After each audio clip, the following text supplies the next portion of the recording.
Sí, cómo no. ¿Se escucha como eco? Ah, creo que ya está. Sí. Bueno, vamos a hablar sobre lo que viene siendo el apego terapéutico. Nosotros somos, bueno, yo soy Estefanía Vera, mis otros compañeros es Miguel Alfaro y Francisco Almaraz. Frank, ¿puedes cambiar a la siguiente, por favor?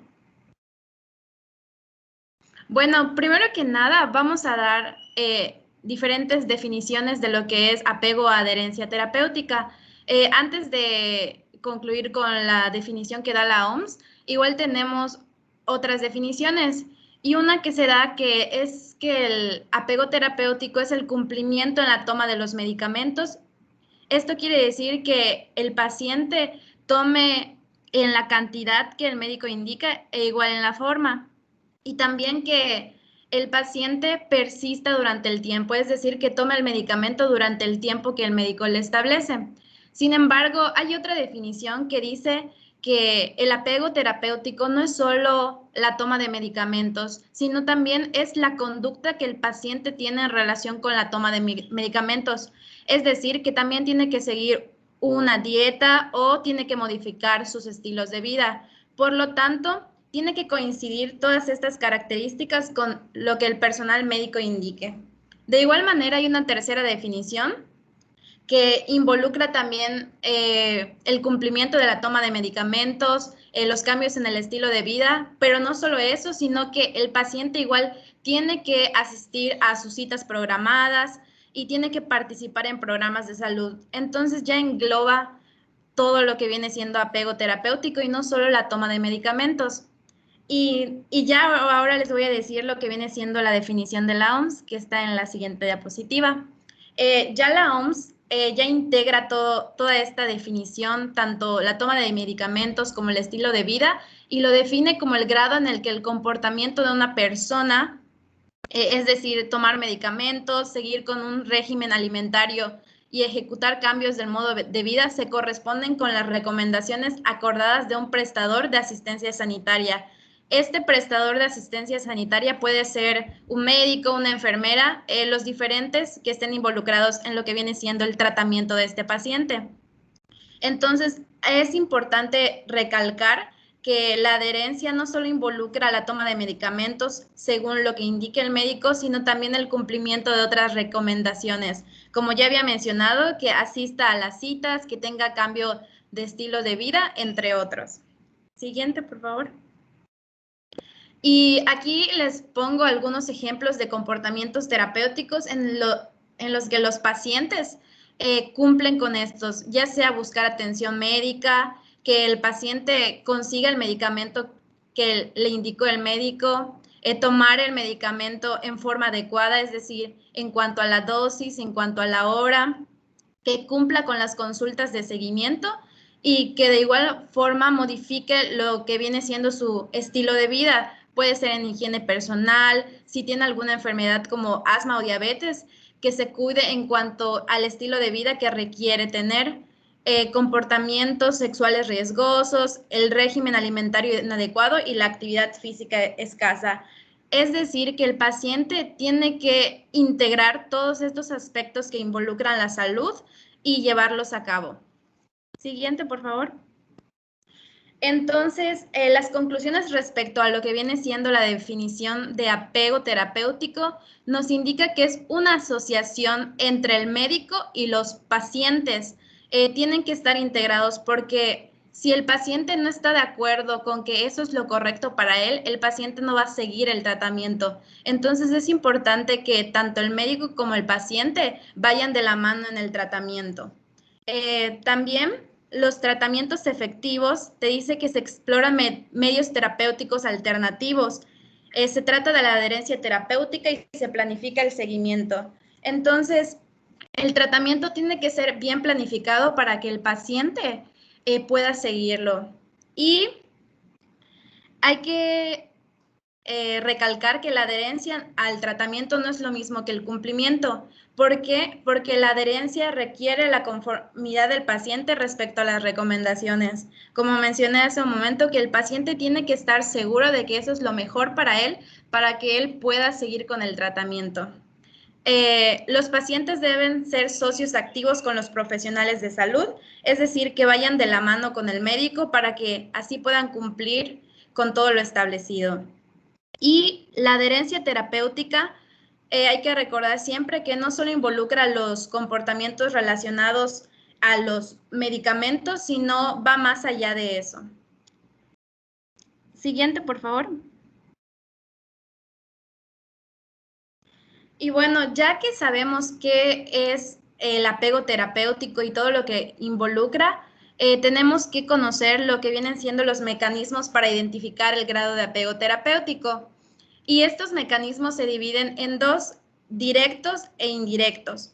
Hay que recordar que igual, como ya vimos que apego terapéutico también involucra el cambio de estilo de vida, pese a eso, los mecanismos para identificar el grado de apego terapéutico se basan más en los medicamentos, porque ya medir el cambio de los estilos de vida y cómo el paciente va relacionándose con el tratamiento es un poco más complicado. Entonces, los mecanismos para identificar el grado de apego terapéutico se basan un poco más en los medicamentos, y estos son directos o indirectos. Los directos, se mide la terapia directamente observada, la medición del nivel de medicamento en sangre o su metabolito, y también la medición del marcador. Y los indirectos pueden ser los cuestionarios de autoinformes de los pacientes, el recuento de pastillas, las tasas de recarga del medicamento, la evaluación de la respuesta clínica del el monitoreo electrónico, etcétera. Y ahorita les voy a hablar un poco más sobre estos mecanismos. Siguiente, por favor. Bueno, uno de los mecanismos que se utiliza para ver el grado de apego terapéutico puede ser la base de datos de farmacia, que esto nos permite conocer el número de nuevos tratamientos y la descontinuación de los mismos. Sin embargo, este método tiene un lado negativo, porque no se tiene la seguridad de que el paciente cumpla realmente el tratamiento en la dosis y la forma adecuada, porque sí te muestra que el paciente adquirió el medicamento, pero pues no sabemos realmente si el paciente está tomando de la manera adecuada el medicamento como le indicó el médico. Y de igual forma tiene otro aspecto negativo, que debido a las leyes de protección y confidencialidad, no se puede solicitar información del paciente.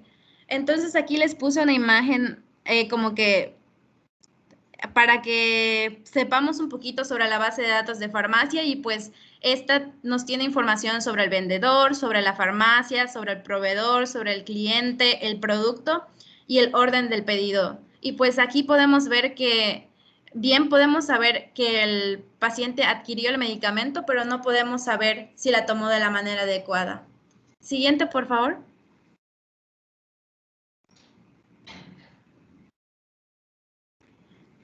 Bueno, igual tenemos otro método para medir la adherencia terapéutica, y este es a través del propio paciente, es decir, la adherencia que el otro paciente tiene. Lo pueden medir dependiendo del retorno de los envases o blister. Este se utiliza cuando se cuentan los comprimidos que el paciente utilizó. Pero este también no es un método tan confiable, porque no podemos estar seguros que el paciente llevó a la consulta todos los envases que utilizó y si también llevó las pastillas que no ha utilizado. Igual tenemos otro método para medirlo, y es la información proporcionada por el propio paciente. Y este combina dos tipos de preguntas referidas. En esta imagen que les puse está un tipo de cuestionario que se utiliza para saber este apego terapéutico, y es un cuestionario de autocumplimiento, en el que la primera pregunta es decirle al paciente si tiene alguna dificultad para tomar las pastillas, y la segunda pregunta es ¿cuántas pastillas ha olvidado en el último mes? Entonces, en este tipo de cuestionario, pues ya podemos darnos una idea si el paciente está tomando el medicamento. Y aquí les puse una pequeña fórmula que se utiliza para saber el grado de apego terapéutico. Siguiente, por favor. De igual manera, hay otros cuestionarios de cumplimiento, y eso se le puede preguntar al paciente tal cual preguntarle si está siguiendo el tratamiento y en dado caso que no le esté siguiendo, cuál sería la razón por la que lo abandonó. Otra forma de medir el apego terapéutico es a través del cuestionario. Y aquí se los puse en una tablita qué preguntas contiene, entre las cuales están preguntarle si se olvida de tomar el medicamento, si toma la medicación a la hora indicada, si deja de tomar, cuando se encuentra bien, deja de tomar el medicamento, si alguna vez se siente mal. Entonces, también nos dice que este cuestionario es el que más se utiliza para medir el apego terapéutico. Siguiente, por favor.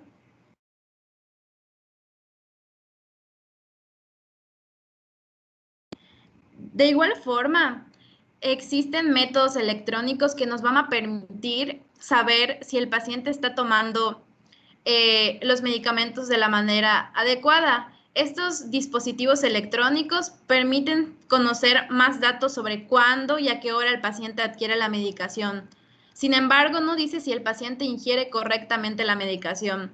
Al igual que otros métodos, sí podemos saber en qué momento el paciente tomó la medicación, pero no sabemos si la tomó de la manera adecuada. Y otra desventaja de este método es, como es un método más sofisticado, pues tiene un costo más. Entonces, tiene varias desventajas poder medir el apego a través de este método.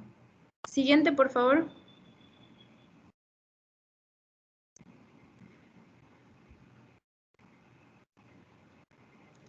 Y de igual manera se puede medir a través de parámetros analíticos. Como ya había comentado, puede ser a través de la determinación sanguínea de los niveles plasmáticos de algún fármaco para monitorizar la adherencia de un paciente a la medicación, aunque esto casi no se utiliza.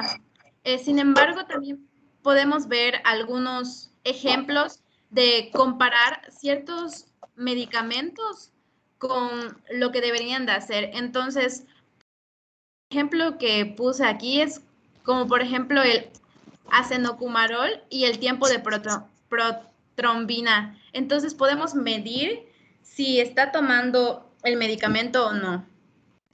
Y también podemos medir en ciertas enfermedades marcadores. Entonces con eso nos podemos dar a la idea si el paciente está cumpliendo o no con el tratamiento. Siguiente, por favor. Y ya las conclusiones respecto a esto es que tenemos ventajas y desventajas en cada uno de los métodos. En las ventajas de los métodos directos es que son objetivos, específicos y proporcionan los mayores porcentajes de incumplimiento, pero a su vez son caros, sofisticados y fuera del alcance de la atención primaria. Y los métodos indirectos son más sencillos, prácticos y económicos, pero tienen el inconveniente de no poder evaluar la adherencia de manera objetiva debido a que la información es reportada por los mismos pacientes. Es decir, aquí podemos tener dos maneras de medir el apego terapéutico. La más sencilla pues vienen siendo los métodos indirectos, que viene siendo a través de los cuestionarios que los pacientes mismos hacen. Son más fáciles de hacer, sin embargo, como el paciente está involucrado, no podemos saber igual la honestidad del paciente y es mucho más complicado saber cómo está el paciente respecto al tratamiento. Siguiente. Y bueno, ahora va a continuar mi compañero Miguel Ángel. Muy bien, doctora. Apague su micrófono. ¿Algún comentario en especial a la doctora? Jóvenes, que somos bastantes, ningún comentario, alguna observación, una experiencia personal incluso. La doctora Estefanía, ¿no? Sí. ¿Alguna pregunta? Sí, doctor. Sí. ¿Qué pasó? ¿Ninguna pregunta al grupo? Como ustedes ven, la doctora Ollá, pues es amplio todas las divisiones o lo que se puede tomar de esta plática opciones por parte del médico de lograr que exista un apego terapéutico para que vea, ¿no? Insistir, ¿verdad? Mediciones duras, o sea, en el sentido que son por laboratorio o simplemente con cuestionarios, aunque eso ya cambia. Y de todas maneras, nosotros como médicos tenemos que optar por alguna según el paciente, ¿no? Según el paciente. Si es un paciente que tiene una patología que es seria, no es lo mismo tratar no sé, ¿verdad? Un catarro, un problema viral o que va a ceder y no hay problema, a que tratar una neumonía que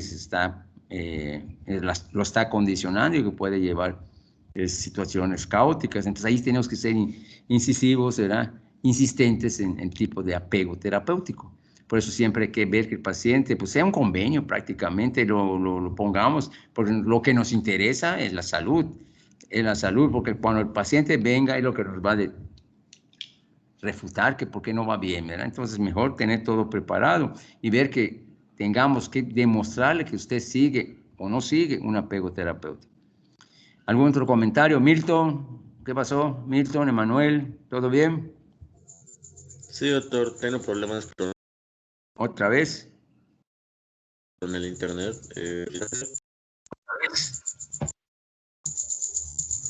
Bueno. Sí, realmente, desde el ciclo me tuve que cambiar de casa y pues también aquí falla. Sí, wow. ¿De Sí, dónde estoy eres? ¿Eres de acá, Milton? No, doctor, soy de Ticul, pero no. por el barrio por donde vivo no llega compañía de internet que tenga cable, es de antena. Entonces, falla mucho más y yo creo que la persona que renta la antena principal, creo que tuvo un problema con ello. Entonces me tuve que venir a la casa de mi mamá, Ok. pero igual aquí. Bueno, no importa, no importa. Lo que es relevante es la participación, ¿verdad? El interés que pongamos sobre estas pláticas que se han dado en el transcurso del módulo. Es lo más relevante. Muy bien. Adelante, doctor. ¿Quién sigue? Según factores que influyen en la adherencia terapéutica. Adelante, doctor. Francisco, creo que sí. Francisco. Almaraz. Hola, buenos días, ¿se escucha bien? Sí. Adelante. ¿Se escucha bien? Sí. Va. Yo voy a mencionar los factores que influyen en la adherencia terapéutica según la OMS. Miau. Pero antes, solo para volver a recordar que cumplir con el tratamiento no solo significa tomarlo, sino igual asistir a citas médicas, el uso correcto del mismo tratamiento, realizar los cambios necesarios de vida para que se pueda cumplir con lo necesario y evitar las conductas que el médico diga que están contraindicadas. Entonces, todo esto va a significar mantener un buen tratamiento. ¿Okay? Y luego vamos a mencionar los factores que influyen en este. Miau. La OMS va a clasificarlo en 5 factores. Y voy a empezar por mencionar los factores socioeconómicos. Primero está el nivel económico. Esto va porque existen medicamentos que están, o sea, con un coste muy elevado. Entonces, o igualmente el coste del transporte de las personas hacia un lugar para tomar la consulta, pues es importante. Entonces, el nivel económico va a afectar esto. La educación de la misma manera. Una persona con más educación, pues va a entender más la importancia de tomar el medicamento, de hacer los cambios necesarios. Entonces, de igual manera es importante. El acceso a servicios y productos. De igual manera no puedes, aunque tengas muchos recursos y todo eso, se te va a complicar mucho tener una buena atención médica si estos están muy alejados o si hay falta de estos. Entonces, estos 3 puntos son importantes en los factores socioeconómicos. Miau. Ahora vamos a ver los factores relacionados con el tratamiento. Existen tratamientos, como que dice duración del tratamiento, que son demasiado extensos. Entonces, entre más extenso sea el tratamiento, pues tiende a aburrir o hacer que la persona se salga del tratamiento. Disponibilidad médica, como ya había mencionado, pues Si para lograr tener una cita médica o apoyo médico, pues se te dificulta, pues de la misma manera va a dificultar que no cumplas con tu tratamiento adecuado. La complejidad, existen tratamientos que, ya sea por la dosis, por la cantidad de tiempo, por la forma de administrar el medicamento, pues se le hace difícil al paciente.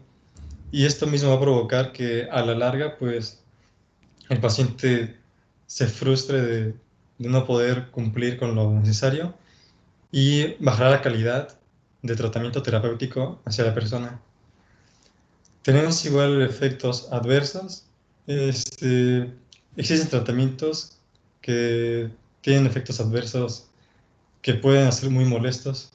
Entonces es necesario avisar al paciente con anticipación cuál es la importancia de saber esto para que él se pueda, ahora sí que, estar preparado antes de que esto ocurra y estar mentalizado de que esto va a pasar, pero a cambio de que se pueda curar de su enfermedad. Tenemos igual fracasos y cambios terapéuticos anteriores. Ha sucedido que antes han tomado muchos medicamentos, han fracasado y están cambiando constantemente de un tratamiento a otro. Entonces, esto de igual manera va a provocar que el paciente pierda, ahora sí que, esperanza de que se vaya a curar o que se aburra de estar cambiando tanto que le va a parecer insignificante los medicamentos posteriores. Entonces, es importante igual tener en cuenta que no hay que apresurarnos a medicar algo que no estamos seguros que va a funcionar, porque va a influir mucho si este falla en el paciente. Miau. Ahora tenemos factores relacionados con el paciente mismo. Algunos los voy a mencionar de nuevo, como son los recursos. Esto es importante, como ya se mencionó, para poder obtener la ayuda necesaria y la calidad necesaria. De igual forma, las creencias. Aquí en especial la religión. Hay religiones que te van a restringir un poco el uso de algunos métodos que son muy necesarios o igual cambios de vida que no vas a poder realizar y esto va a influir mucho en qué tanto puedes soportar un procedimiento terapéutico correcto. Entonces tiene mucha influencia más en países donde la religión está muy marcada. La escolaridad, de la misma manera que la educación, pues una persona que tiene la suficiente escolaridad, pues se le va a hacer más fácil entender todo lo que el doctor explique y la importancia de mantener esto eh, bien cumplido. La falta de esperanza, como ya se mencionó, puede ser la falta de esperanza del paciente hacia el médico o la falta de esperanza del paciente hacia el medicamento. Ya sea cualquiera de las dos o cualquiera otra que surja, pues es importante que conozcamos que este punto pues puede provocar que aunque lo demás vaya bien, pues falle el proceso y eso tiene más influencia del paciente mismo con las experiencias pasadas. El otro punto es la salud mental. Pues una persona que no esté bien en su salud mental, pues va a tener más, va a tender a fallar en seguir las reglas del medicamento, en tomar los medicamentos. Entonces, de igual manera, un paciente con una salud mental deficiente, pues va a ser necesario una mayor, un mayor control sobre ella, ya sea con apoyo de los familiares o de alguna otra forma. Miau. Factores relacionados con la enfermedad. Aquí vienen 3 puntos importantes, que es la gravedad de los síntomas. Este puede ser beneficioso de algún punto. Si los síntomas son muy graves, pues el paciente puede estar más preparado a cambiar su estilo de vida. O otro punto contrario puede ser que por lo mismo de que los síntomas son muy fuertes, pues que lo deprima más y falle más en el método. Grado de discapacidad, pues de la misma forma, tiene mucha relación con los síntomas. Y el grado de discapacidad de la enfermedad es muy alta, pues se relaciona mucho con la falla del procedimiento, entonces tiende a perder ese punto importante que es confiar y estar listo y preparado para seguir un correcto proceso. Velocidad de progresión.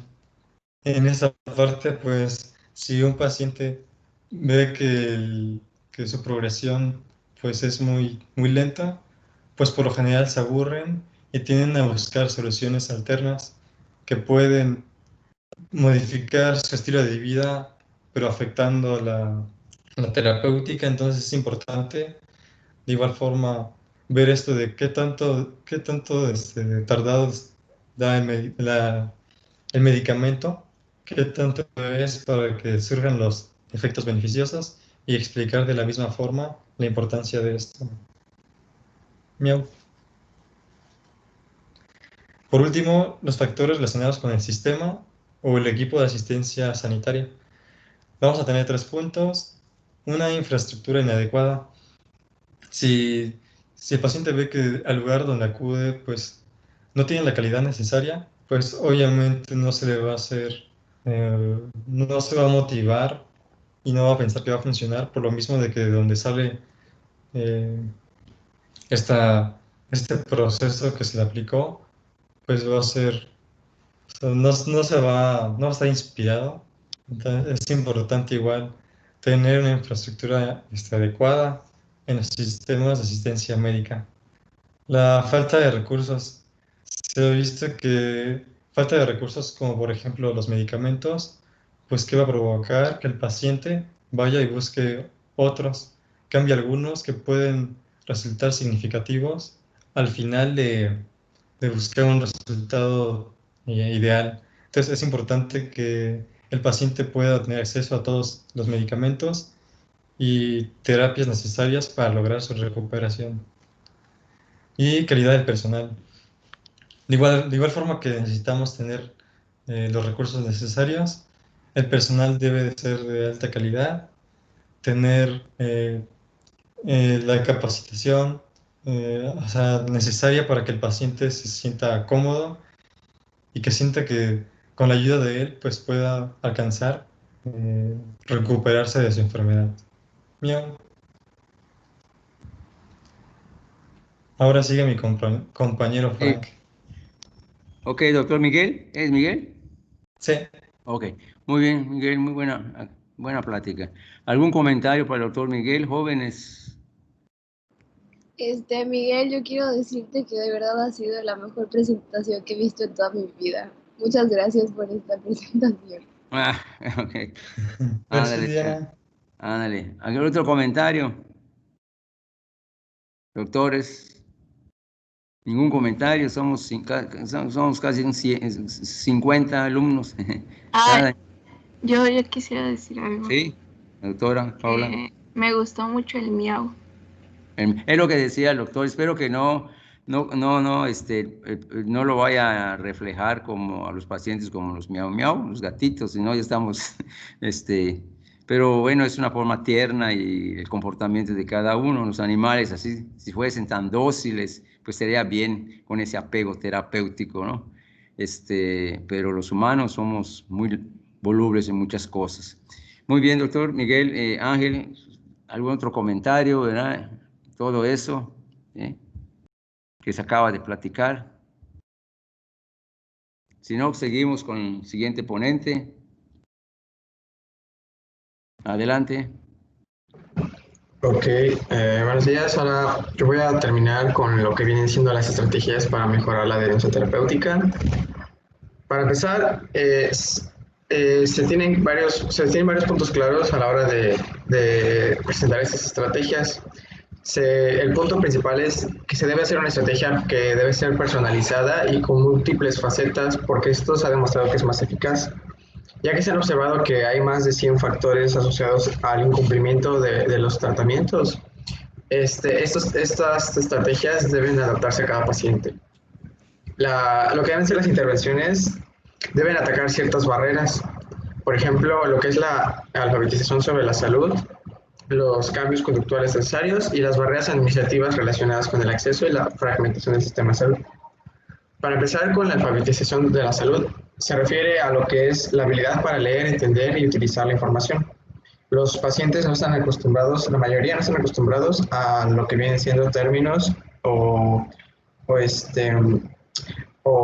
pláticas de que tengan que ver con temas médicos. Entonces, si uno al explicarle a su paciente todo su tratamiento no se lo plantea de la manera más sencilla posible, el paciente puede que no lo entienda, y si desde el principio no entiende cuál es su tratamiento, desde ahí vamos mal y no va a poderse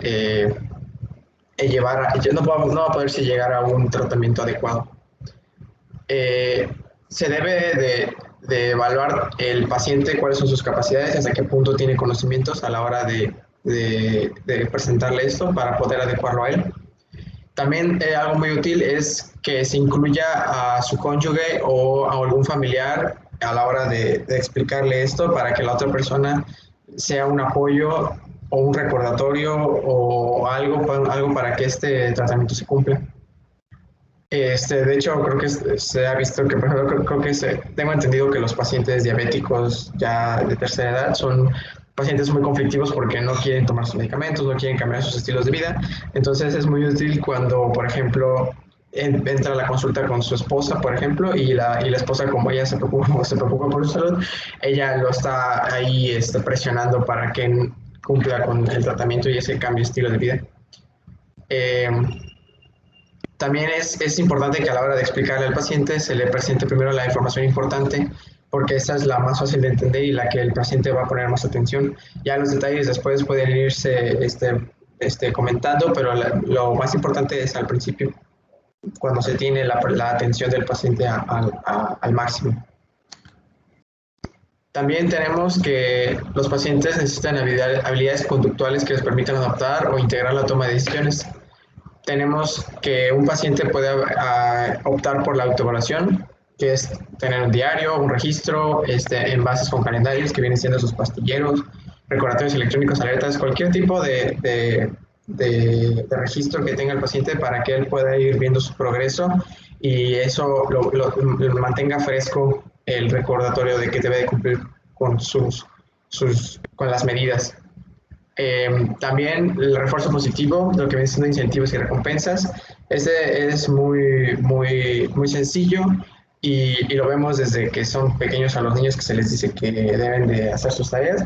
O sea, aquí igual sirve de la misma manera, ya que mucha gente, pues, como mencionó Miguel, como el paciente no entiende que esto es importante y es bueno para él, pues él no lo va a hacer a menos que, en lugar de que si el paciente no entiende que eso es bueno, al menos le puedes dar a entender que si lo hace le va a dar algo bueno. Entonces, para eso el refuerzo positivo. Y también se debe de formar asociaciones para compartir la responsabilidad. Puede haber un contrato entre médico y paciente o grupos de apoyo internet, etcétera. Buscar que alguien más te ayude a sobrellevar esa responsabilidad sobre tu tratamiento. Luego tenemos lo que era el cumplimiento del tratamiento farmacológico.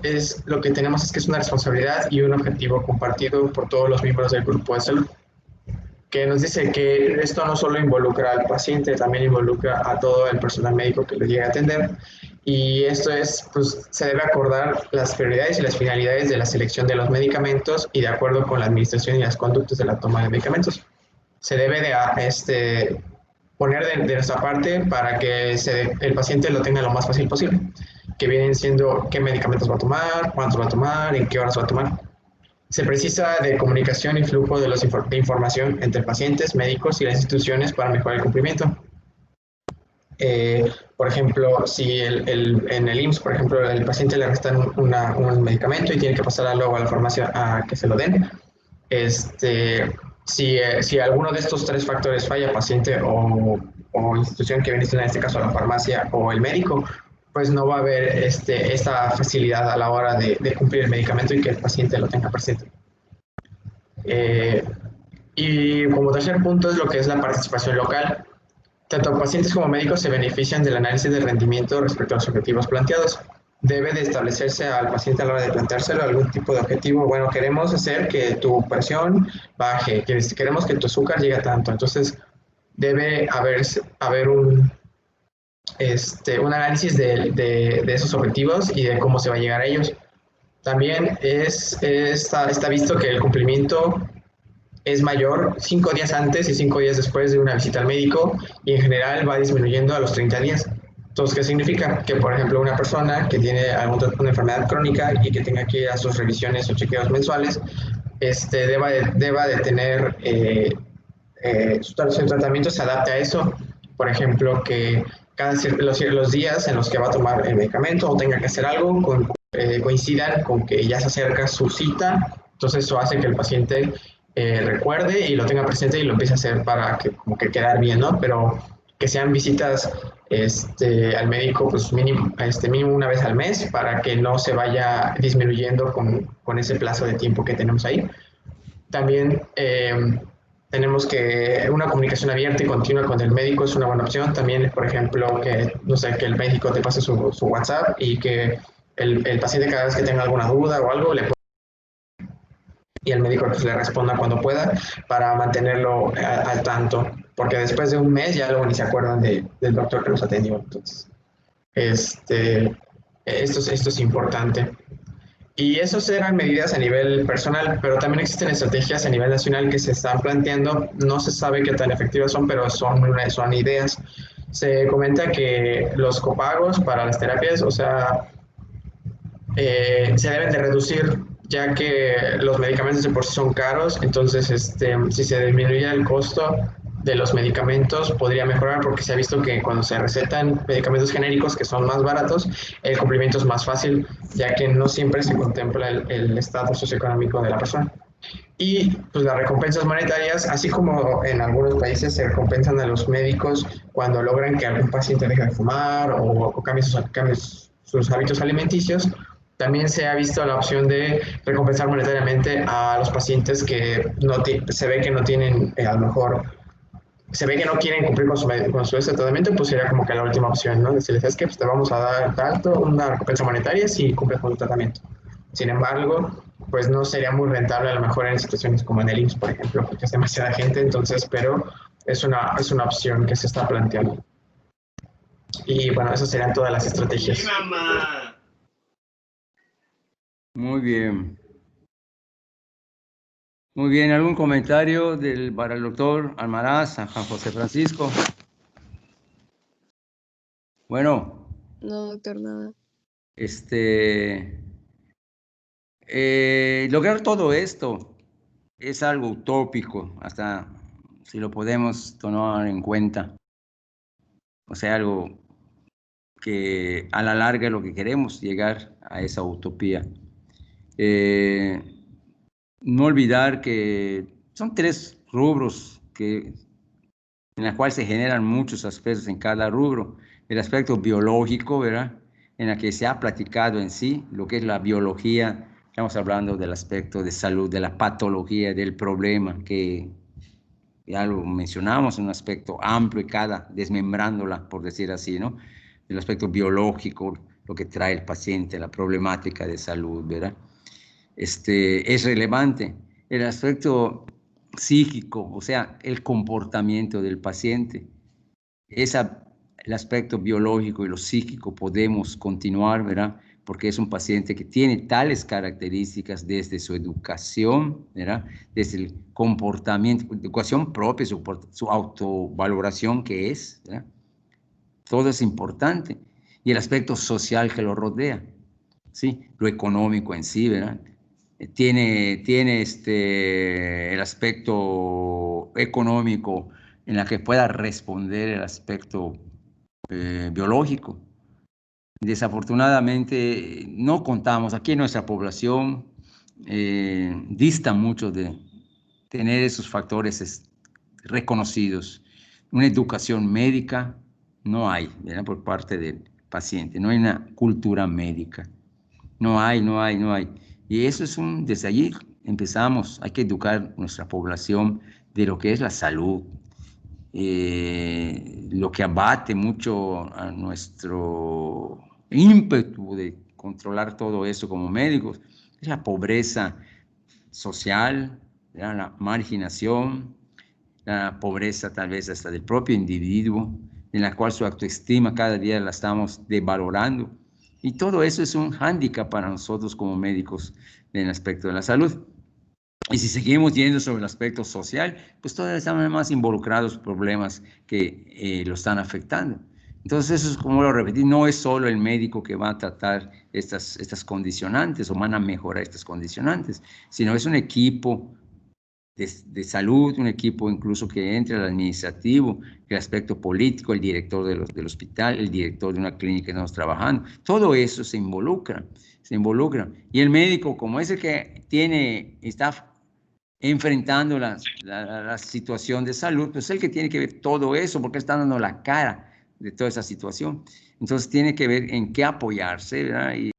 Y tener las condicionantes propias para que esto se conlleve. Ya ampliamente lo desglosaron ustedes, y a la larga así es. Todo eso, cada uno minuciosamente lo hemos desglosado.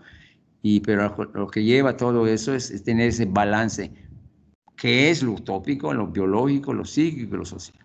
Muy bien, doctores, ¿algún otro comentario? Además el mío, ¿no? Ustedes también pueden participar. Adelante, doctores. ¿Todo bien con los ponentes? Como usted comenta, doctor, pues desde luego es un tema, o sea, el manejo sería utópico, ¿no? Por la cantidad de factores que ya vimos, nuestros compañeros nos expusieron de manera muy, muy adecuada, y me gustó bastante la exposición. Que efectivamente son muchos los factores que intervienen en todo esto, y como usted también mencionó, la educación es algo que... La educación es la base de todo, entonces desde ahí todas las personas que tengamos acceso a buena información tenemos como que, digamos, o podemos ayudar a solucionar un poco o a tratar estos problemas de falta de información adecuada, a ayudar en los problemas en lo que conciernen a la educación, a la salud, y como bueno, en el ejercicio médico que vamos a estar ejerciendo en un futuro, pues es importante esta relación médico-paciente y brindarle la información adecuada pues al paciente, como nos han estado comentando los compañeros. Es muy importante, si bien no darle una cátedra de cómo los procesos bioquímicos, por ejemplo, de la enfermedad, sí hacerle entender más o menos por qué se da, sus consecuencias, que el paciente pueda entenderlo, ¿no? Porque, pues, como hemos visto muchas veces, el paciente tiene pues desinterés o no conoce lo que puede pasar, y por eso igual es que no cumple con su tratamiento, ¿no? O igual uno como médico pues también puede mencionar los diversos programas que haya, ¿no? Por ejemplo, el de la diabetes que tiene el IMSS. Me comentaba mi abuelita que cuando ella fue diagnosticada, pues su doctora no le comentó en primera instancia, ¿no? Como que, tenemos este programa, pero ella hizo el comentario de que pues no sabía cómo manejarlo, ¿no? O sea, iba a ser un cambio distinto, un cambio que iba a haber en su vida, ¿no? Entonces, pues le preguntó si hay algo donde pueda recibir información, ¿sí? Y la canalizaron a eso, y estuvo oyendo sus pláticas, pero ahí también vemos, ¿no? Otro factor que intervenía, el interés del paciente. Y pues al menos mi abuelita que va y le comenta a la doctora qué le ha pasado. Yo veo que cuida igual hasta las comidas, y no es así como que el paciente, ¿no? Que nada más se va a cuidar cuando va a tener su cita, le van a sacar sus análisis. Que hay muchos así, pero pues volvemos a lo mismo, que es en donde nosotros podemos jugar un papel importante, brindando la información a los pacientes, y pues promoviendo esta cultura de la educación en salud. Muy bien, muy bien. Bien el comentario, doctora. Mi abuelita también decía, cuando iba a consultar, decía, este médico es un santo, decía. Bueno, qué bueno, ¿no? Pero no queremos llegar hasta allá, bueno, en el buen dicho de la palabra, ¿no? Pero cuando menos hacemos un gran papel, hacer lo mejor que podamos, de lo que podamos nosotros, ¿no? Y si, como se dice, pocos podemos hacer muchos, o sea, no uno va a hacer todo, porque nos enredamos. Y lo que acaban de comentar ustedes, ¿verdad? Es relevante. Gracias, doctora Valeria, gracias al grupo, gracias a los ponentes. ¿Hay otra plática además, doctora, del otro grupo, perdón? Andrea. Andrea. La Sí. doctora Andrea.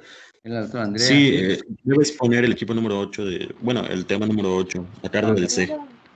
Ah, sí, aquí está. Sí. Ahí tengo mis papelitos, pues. Sí, cómo no, Andrea. Adelante, ¿quiénes van a hablar concepto de automedicación? Sí, doctor, buenos días. Sí, ok, es relevante. En buenos días, pues adelante. Sí, nada más que pongan Escuchamos. ¿Quiénes van a presentar el grupo de Andrea?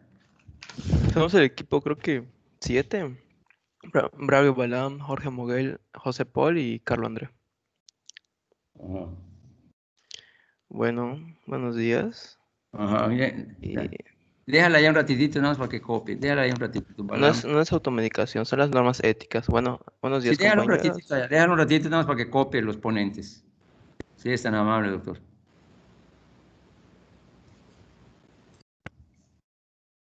Moguel.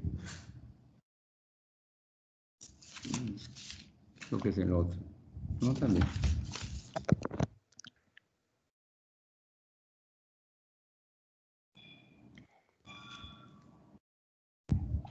Muy bien. Ok. Adelante. Ok, pues buenos días. Les vamos a hablar, como están viendo, acerca un poquito de las normas técnicas y legales de la prescripción médica y la medicina defensiva. Siguiente, por favor.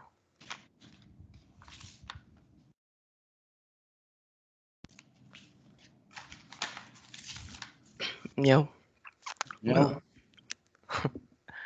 Les voy a hablar un poco sobre la prescripción integral y la responsabilidad profesional médica.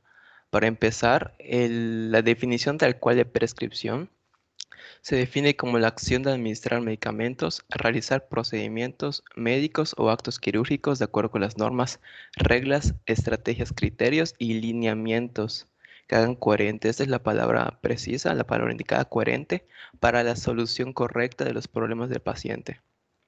Ok, abordando esto, respecto a la prescripción integral, ¿cómo va de la mano junto con la responsabilidad profesional médica? Bueno, nosotros, incluido yo, desde que escuchamos prescripción, lo primero que se nos viene a la mente es el tratamiento médico, o sea, el tratamiento farmacológico. Pero, pues como están viendo, eso no es así. La prescripción integral aborda desde el primer momento, desde el primer contacto con el paciente, desde que el paciente entra en contacto en el consultorio, el trato que se le da, el trato ético, que se le escuche correctamente. Esta parte es muy importante porque de ahí va a venir la resolución de su problema médico. Entonces el doctor tiene que estar atento, tienes que escuchar realmente el problema, saber identificarlo y es otra cuestión, que el doctor debe ser competente, debe estar competente en su área.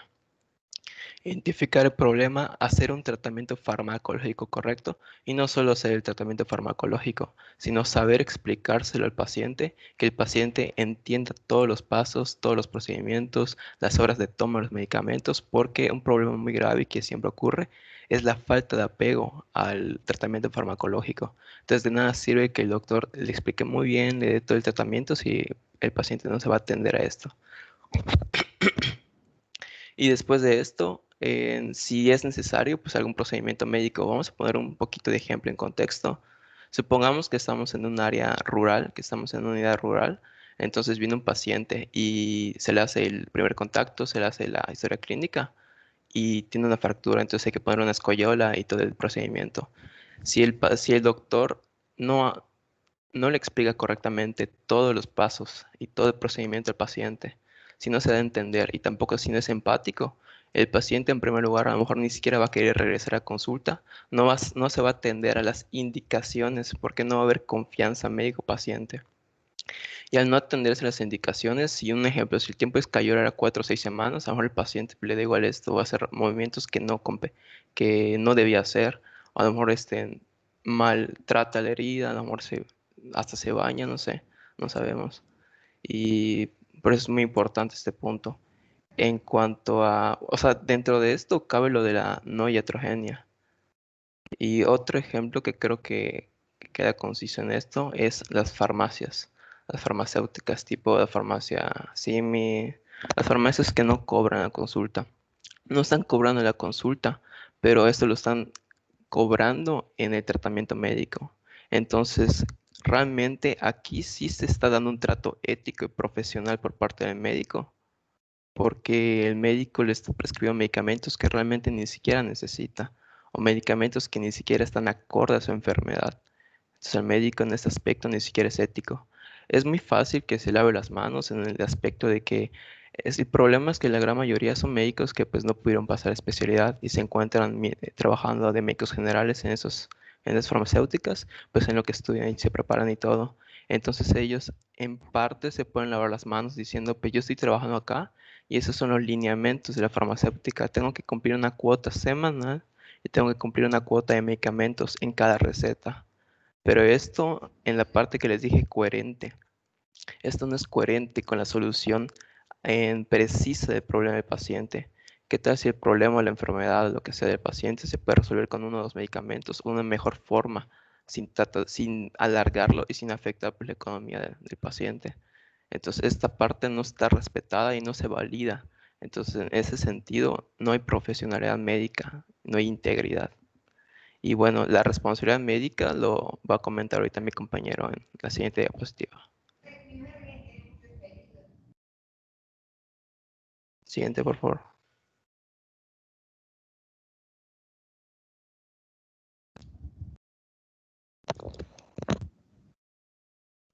Bueno, teóricamente, la responsabilidad médica es la obligación de los médicos de dar cuenta ante la sociedad por los actos realizados en la práctica profesional. Es simplemente la obligación del médico a responder a las consecuencias de sus actos. Es una responsabilidad que se puede clasificar como civil, indemnizando o pagando por el daño hecho, o puede llegar a ser penal, llevándolo ante la justicia y poniendo una sanción con esta. Por ejemplo, el médico ante una situación crítica como una cirugía delicada, no se detiene a pensar sobre si sus acciones pueden llegar a tener consecuencias legales. Él simplemente va a buscar la manera de salvar al paciente, ¿no? Pero pues estas prácticas cruciales pueden traer consecuencias, pueden llegar a violar las normas jurídicas establecidas en la ley, dando lugar a lo que se llama la malpraxis. O sea, que el médico como tal no cumple su deber, su obligación de generar un bien.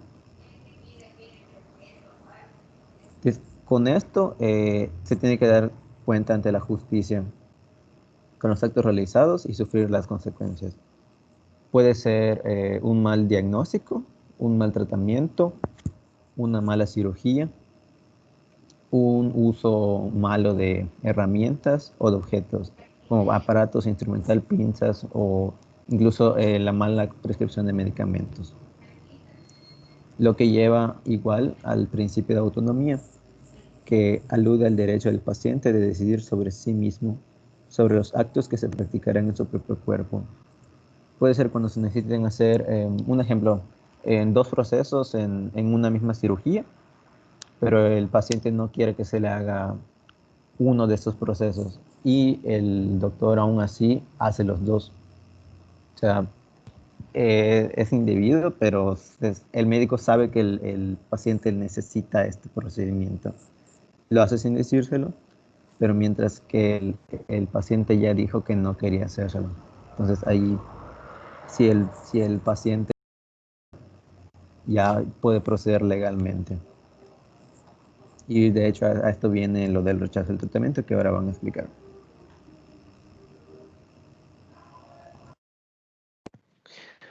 Hablando sobre el rechazo del tratamiento, se refiere a la denegación del consentimiento para recibir determinada intervención, y se tiene que mencionar intervención porque se trata de diferentes cosas, no únicamente un medicamento. Ahí en esas 4 imágenes que están al ladito de la mano, se ponen medicamentos, que es parte de una intervención, el estudio de imagen, que forma parte de un estudio para el diagnóstico, el cuidado posoperatorio, cualquier cuidado dentro del hospital, e inclusive la rehabilitación. Y eso es muy importante, creo yo, porque al final del día, con el caso con el que más se puede argumentar esto, es con los testigos de Jehová. Ustedes saben que pues muchos de ellos, más bien todos, se niegan a recibir transfusiones sanguíneas. Y si el paciente pues tiene en deficiencia o tiene una hemorragia o tiene anemia, uno cuando quiere dar el transfusión globular pues no se puede. Entonces uno tiene que buscar la alternativa para aliviar estos síntomas, como en este caso podría ser dar eritropoyetina. Y como ya se mencionó, la responsabilidad médica es parte de un proceso en el que el médico tiene que asumir las consecuencias de los actos. Y si nosotros, por ejemplo, después de que el paciente se negó y ya nos advirtió de que no quiere recibir la transfusión sanguínea, nosotros la hacemos de igual manera, pues obviamente se va a enterar, nos puede demandar y nosotros tenemos que hacernos cargo de las responsabilidades que esto tenga que asumirse. Entonces, cada que el paciente nos informe de si quiere o no asumir el tratamiento, pasar a hacer un estudio de imagen como radiografía, tomografía, resonancia, una por positrones o como sea, un cuidado posoperatorio, que si le saquen sangre, si el paciente de alguna manera nos niega el acceso a realizar el procedimiento, nosotros como tal tenemos que ser capaces de también dar una pausa ahí y que él decida su cuidado, aunque no sea lo mejor para él, porque nosotros como médicos ya sabemos cómo hacerlo. Pero si él se niega, evidentemente ahí nosotros tenemos que dar una pausa. Y para finalizar, yo les voy a hablar sobre la medicina defensiva, que en realidad es una práctica que está extendida en prácticamente todo el mundo, debido a la situación legal que existe entre los pacientes y los médicos, en el que, como bien había comentado anteriormente, por cualquier cosa, cualquier inconveniente, cualquier disconformidad va directo a demanda. Un problema que es muy creciente en Estados Unidos y en México va en aumento, pero hay ciertas situaciones que nos protegen a nosotros como médicos, que mencionaré un poquito más adelante. Bueno, empezamos con el concepto. ¿Qué es la medicina defensiva? Son las prácticas que realiza el médico para defenderse de controversias y demandas por juicios en sus prácticas legales. Esto implica un montón de prácticas como hacer exámenes de más, seleccionar a los pacientes, evitar prácticas de riesgo, etc., etc., etc., que puede aplicar un médico para precisamente no verse involucrado en demandas. Claro, esto llega a tener ciertos efectos colaterales en la práctica médica y incluso llega a tener una repercusión en el sistema de salud en general. Por ejemplo, una vez que ponemos en práctica la medicina defensiva, vamos a hacer un gasto innecesario, un uso excesivo de los recursos que nos ofrece el hospital. Por ejemplo, se me ocurre que estás en el hospital, llega un paciente con dolor de cabeza y estuvo leyendo en internet que a lo mejor tiene un tumor cerebral y quieren que le haga una resonancia magnética para descartarlo. Y si no, voy y me quejo contigo para que te destituyan. Y tú no quieres ningún problema, entonces vas y le compras al paciente. Obviamente ese gasto es un gasto innecesario, al hospital le cuesta, si es un hospital privado al paciente le cuesta, pero tú lo haces para evitar precisamente una demanda. Cambios en los procedimientos terapéuticos. ¿Esto a qué se refiere? El paciente estuvo leyendo por ahí que existe tal medicamento milagroso para la gripe y él va contigo y te demanda que le des ese medicamento que está en fase 3, todavía no está aprobado, pero él te exige que quiere ese medicamento. Y pues tú ahí no puedes hacer absolutamente nada. Precisamente por ese tipo de situaciones llegan los médicos a seleccionar los pacientes que van a atender.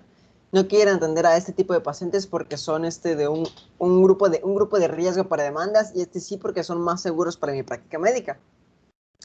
Lo mismo en situaciones en que los doctores no actúan en casos de riesgo precisamente personas que son más propensas a demandar a doctores o en procedimientos que son muy peligrosos y los doctores prefieren no arriesgarse precisamente porque además de arriesgar la vida del paciente pueden arriesgar más su carrera. Entonces, en cierta manera llegan a anteponer su carrera a la vida del paciente. Y como bien había mencionado, esto aumenta el costo de los servicios de salud por dos motivos. El primero que nada es por el aumento de los recursos del hospital. Y el segundo, que es el más importante, es el aumento de los gastos legales en los médicos. Al menos en Estados Unidos, los médicos gastan entre $18,000 a $30,000 anuales en un seguro legal para su práctica clínica. De hecho, si no me equivoco, también, tanto en Europa como en Estados Unidos, antes de entrar a la residencia, te piden que compres un seguro legal para defenderte precisamente de este tipo de situaciones. Esto obviamente va a provocar el aumento de los honorarios de los doctores para que puedan permitirse ese seguro legal, y esto va a encarecer el sistema de salud en general, sobre todo en Estados Unidos, que el sistema de salud es básicamente sistema privado. Aquí en México no se ve todavía por una comisión que existe, pero eso lo veremos un poquito más adelante. ¿Qué factores van a provocar que entremos en una medicina defensiva? Pero tenemos 3 factores que los encadenan, que son del médico. El principal de todos es una mala relación médico-paciente. Todos hemos escuchado de algún doctor que no explica bien los procedimientos, que se puede hablar muy técnico y el paciente no entiende de qué están hablando, y pues cuando llega la mera hora resulta que pasa algo y el paciente no está de acuerdo, pero en realidad el doctor nunca le explicó correctamente qué es lo que llevan a hacer. Deficiencia de conocimientos. Puede ser que un doctor no quiera aceptar que no está totalmente seguro de lo que está realizando, y por jugarle lo haga y salga mal, y el paciente obviamente se va a quejar porque eso puede terminar en un montón de situaciones como hasta la muerte. Exceso de confianza. El mismo caso, el doctor se cree la gran cosa, cree que lo puede hacer todo, llega a la mera hora, hace mal un procedimiento, el paciente se muere, viene la demanda. Y la invasión de campos de medicina que no domina. Esto se da principalmente, esto se da en todos los grupos, pero he visto que más se da en la odontología. Porque, por poner un ejemplo, los odontólogos, muchos odontólogos extraen la muela del juicio cuando no es su área. En realidad, el personal que está capacitado para extraer las muelas del juicio son de una subespecialidad de odontología que se llama el cirujano maxilofacial.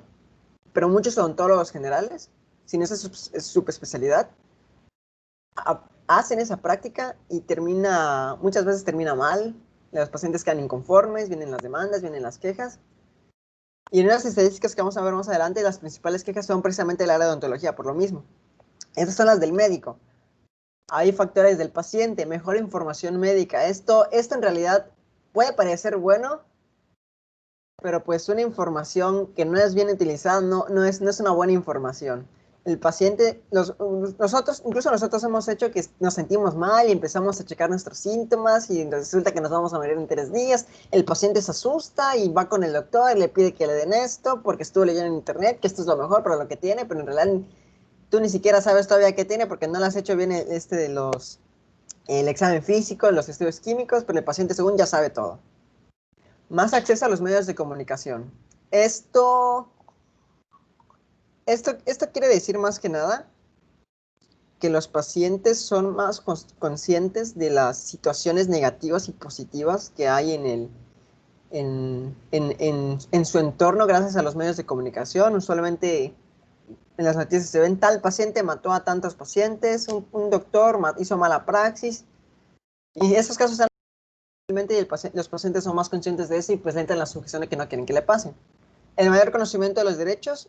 Los pacientes saben perfectamente cómo los deben tratar, cómo quieren y cómo los deben tratar un doctor. Y el más importante de todos, de cierta manera, es el prepago, que se da sobre todo en la medicina privada, y es uno de los motivos por el cual en Estados Unidos la medicina defensiva es muy practicada. En el pago de los seguros, tú pagas antes de recibir el servicio. Entonces no sabes todavía bien si el servicio que pagaste va a ser de calidad o no. Entonces, como tú ya lo pagaste, tú vas a exigir un servicio incluso del doble de lo que te están ofreciendo. Y obviamente, aunque te hayan hecho bien tu procedimiento, tú estás desconforme porque no sientes que te hayan dado la atención que tú te merecías. Entonces llegan quejas por este tipo de situaciones.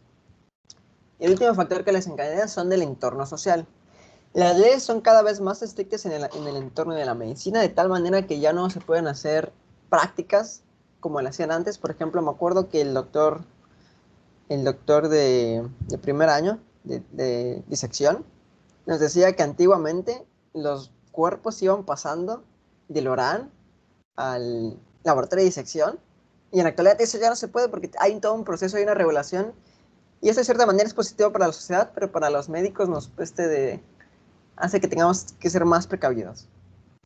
Difusión inmediata y masiva de noticias médicas. Esto lo vemos todos los días. Medios amarillistas, noticias amarillistas que quieren desprestigiar a una academia, a un instituto, a un hospital o a un doctor en específico. Difundiendo noticias incompletas o que quieren mostrar nada más lo que ellos quieren que nosotros veamos. El sesgo de información incompleta, como dije, por los medios amarillistas precisamente. O que un paciente vea una información en internet y no la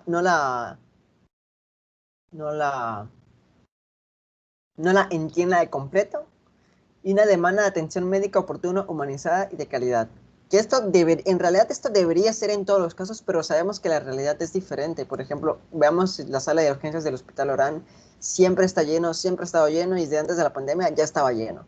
Entonces no siempre se puede estas situaciones, pero muchas veces los pacientes no son conscientes, las personas y la sociedad en general no son conscientes que la verdad hay muchísimas personas en el hospital, no podemos atender a todos a tiempo, pero pues así se cree y ese es uno de los factores que nos ponen a nosotros en la práctica de la medicina defensiva, que en realidad hay un debate sobre si esto es ético o no. Hay personas que afirman que sí es ético defender nuestros propios intereses, pero otros se dicen que esto atenta contra uno de los principios de los médicos, que es ser leales al paciente y poner por sobre todo su salud. Hay un pequeño debate sobre eso, pero no es el tema de hoy. Y lo que sigue es la perspectiva de Yucatán con respecto a la medicina defensiva.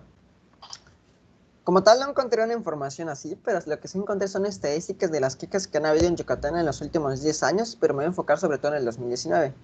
¿Qué pasa con la medicina defensiva en México en general? Bueno, precisamente para que se eviten un montón de problemas del tipo legal y no se vaya directamente a los juzgados como pasa en Estados Unidos, que de hecho en Estados Unidos solamente en juicios médicos se gastan más de $10 millones anuales. México dijo, no, yo no quiero que se vaya directamente a ese tipo de nivel. Entonces, en 1996 crearon una comisión que se conoce como la Comisión Nacional del Arbitraje Médico, que actúa como mediadora en las inconformidades y ha evitado numerosos juicios desde su creación. De hecho, en su primer año de actividad atendieron más de 10,000 quejas. Y en Yucatán específicamente, en su informe del 2019 ha publicado estos números. Primero, vamos con la revisión histórica. Desde el 2000 hasta el 2019 han atendido más de 5,000 quejas a lo largo de toda su historia, siendo el más alto en el 2018 y el 2019 no se quedó atrás con 360 quejas. De todas estas quejas, 43 fueron orientaciones con respecto a que, bueno, qué puedo hacer, a dónde me puedo dirigir esta área. Las asesorías especializadas, que son más o menos lo mismo. Tienes una duda acerca de un tema en particular y ellos te atienden. Y los dos más importantes que ponen en manifiesto sobre la medicina defensiva son las quejas y las gestiones inmediatas. Las gestiones inmediatas se refieren a procedimientos que tienen que realizar los médicos, como una cirugía, tenemos que trasladarte a tu hospital, tenemos que hacerte tal procedimiento. Y el paciente dice, no, yo no quiero esto, vámonos de una vez con la comisión porque quiero que un mediador me diga qué debo y qué no debo hacer antes que un médico me lo diga, porque no estoy de acuerdo con lo que me estás poniendo. Esas son las gestiones inmediatas, porque es algo que se tiene que hacer ya. Según de las instituciones médicas que recibieron más este tipo de situaciones, fue el IMSS, seguido de la Secretaría de Salud de Yucatán, después del ISSSTE y el que menos tuvo fue en el privado. De estas, las principales especialidades que tuvieron que requerir de un mediador, el principal fue urgencias, precisamente porque son situaciones que son a la de ya, tenemos muy poco tiempo que hacer porque el paciente puede que esté en estado crítico, tenemos que hacer tal. Y al menos otorrino. ¿Y cuál fue el motivo de este tipo de situaciones? El principal fueron por deficiencias administrativas. Sabemos que nuestro México mágico, en cuanto a la burocracia, es un poquito mediocre, la verdad. Un procedimiento y te pueden quedar hasta 6 meses de espera, nada más. Y cuando cuando te van a atender, resulta que el problema ya empeoró y te anoto 6 meses para poder resolver tu problema que ya empeoró, que te van a atender hace un año. Otro fue por tratamiento médico, que puede que hayas sentido que el tratamiento médico no haya sido adecuado, que sientes que te están tratando de una manera pedante, sientes que no te están tratando. Por tratamiento quirúrgico, diagnóstico, por relación médico-paciente. Y vamos con lo principal, lo mero, que son las quejas. Curiosamente, aquí es el inverso. Las quejas son mayores en el sector privado, precisamente por la cuestión del prepago. Tú ya pagaste por un servicio y quieres que te den algo bueno. Seguido del IMSS, el último del ISSSTE y el último el servicio, la Secretaría del Sur del Estado de Yucatán. ¿Cuáles son las principales especialidades de las quejas? Aquí está lo que les dije, que la principal especialidad que tiene más quejas es odontología. Pero pues ninguna especialidad se queda en un santo. Todas las especialidades tienen quejas en cuanto a lo que sus prácticas se refieren. Y por último, los motivos de las quejas. El menor es deficiencias administrativas y el mayor son por tratamientos quirúrgicos. Y eso sería todo. Yo, como conclusión de la medicina defensiva, es que en México está en auge, pero por suerte tenemos una comisión que nos va a ayudar a protegernos para saber, el médico está bien, no, el paciente tiene razón, esto va a proceder. Y de cierta manera estamos protegidos. Y eso sería todo.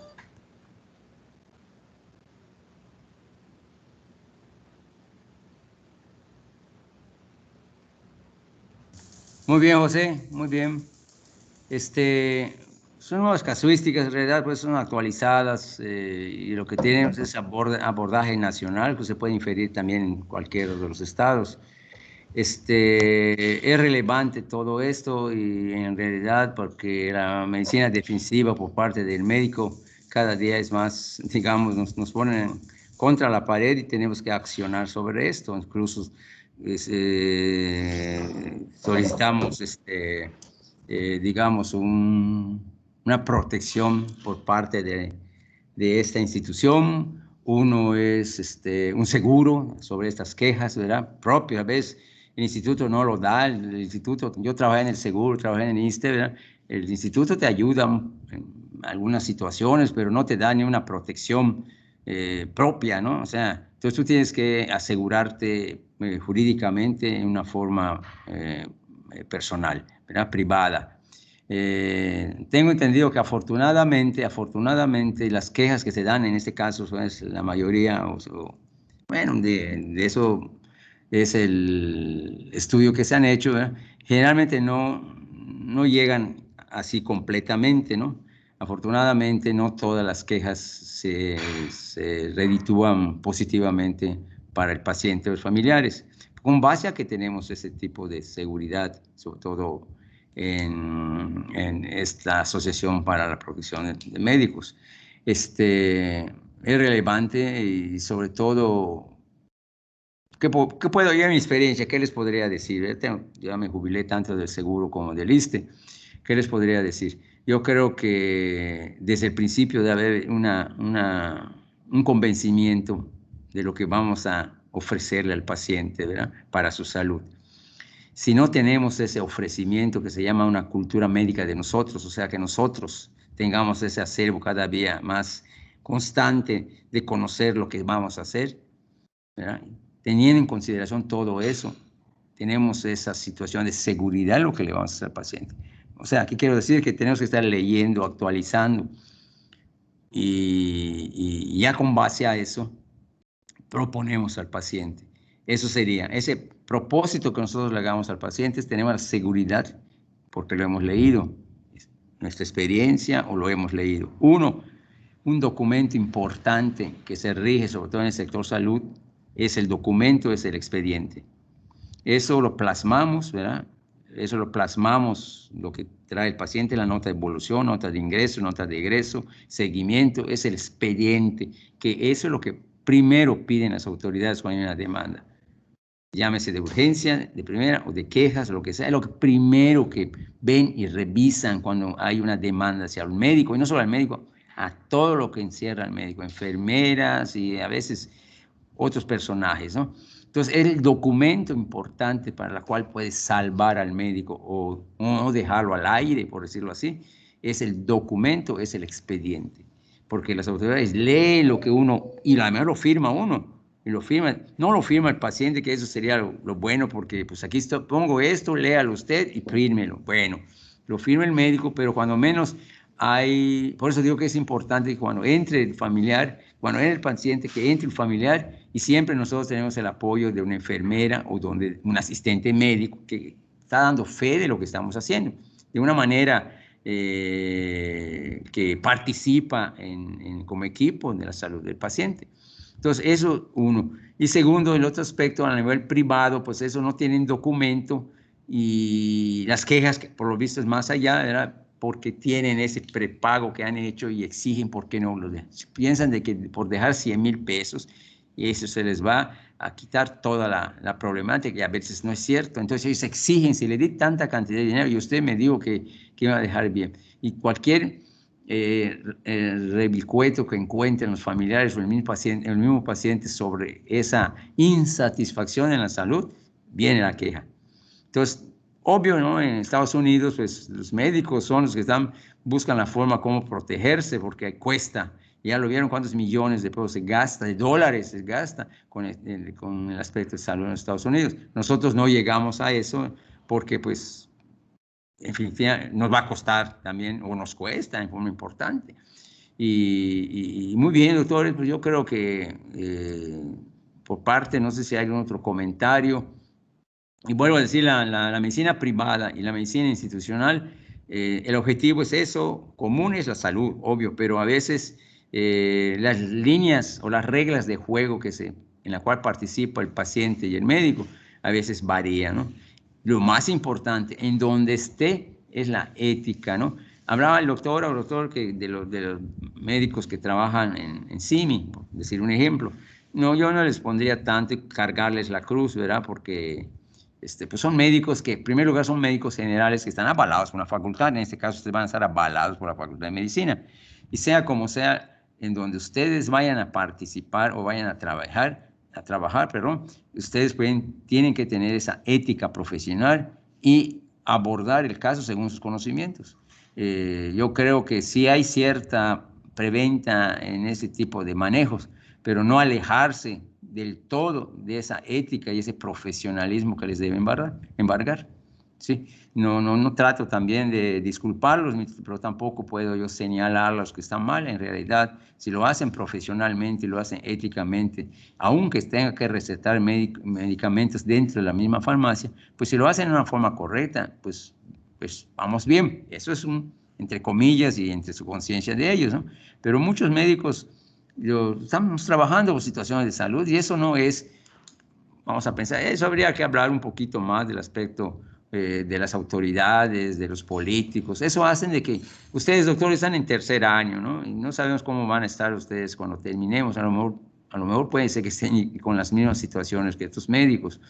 No todos hacemos su especialidad, pero si tienen un bagaje de conocimientos, y precisamente por estas pláticas que se están dando, para que tengan ese acervo de conocimientos y de guía en cuanto a lo que nosotros nos proponemos, en donde ustedes estén trabajando. Puede haber médicos que se salen de la ética y tienen todo el mejor hospital y todos los estudios de punta de lanza y todo, y se juegan la pelotita, tú ya no quiero, no se hacen suyo responsable del paciente, ¿sí?